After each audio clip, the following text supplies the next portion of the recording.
Salut tout le monde, je reviens avec une nouvelle vidéo sur les cheveux châtains avec des reflets blonds. Donc j'ai commencé une mèche comme vous pouvez le voir. Voilà, on passe aux explications. À tout à l'heure.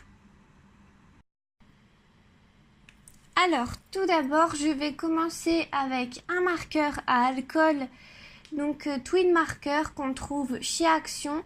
C'est le numéro 36 couleur crème. Pour qu'il y ait cette couleur de base pour faire un joli reflet blond. Donc je colorie la mèche entièrement. Ensuite je vais prendre comme d'habitude la couleur intermédiaire pour que ça soit plus joli. Donc là je crois que c'est ocre brûlé. Donc j'appuie assez fort au niveau des extrémités de la mèche et j'appuie de moins en moins fort en faisant toujours des petits traits pour l'aspect plus naturel de la mèche et du cheveu.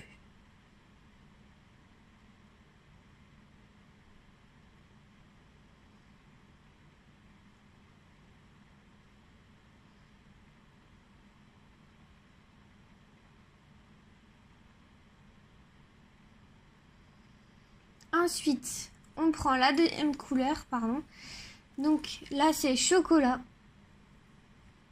Donc pareil, j'appuie toujours au niveau de l'extrémité en faisant en sorte que ça soit bien fondu avec la deuxième couleur. Comme ça, c'est beaucoup plus joli et on voit pas trop de démarcation. Et toujours les petits traits sur la mèche.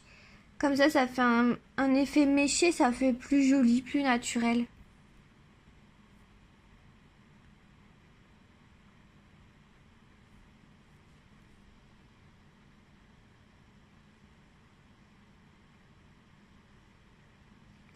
Et la dernière couleur, donc Expresso, pour vraiment donner de la profondeur et surtout de l'ombre, pour que ça fasse vraiment des contrastes entre les couleurs et que ça fasse beaucoup plus joli.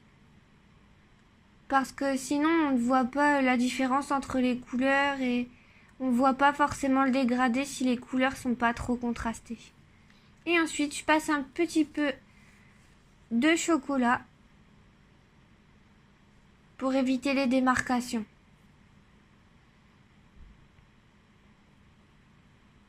Et après, j'utilise le blender de Caran d'Ache pour que ça fasse plus unifié.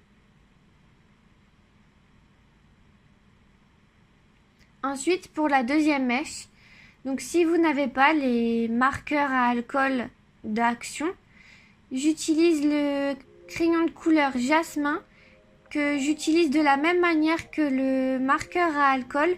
Donc je colorie toute la mèche et après je procède de la même façon avec les autres couleurs. Voilà, je vous laisse regarder.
voilà, c'est terminé. J'espère que la vidéo, elle vous a plu.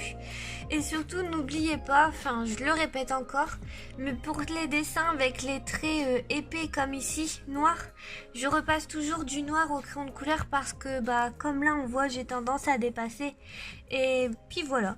Et je vous dis à très bientôt pour la suite du coloriage.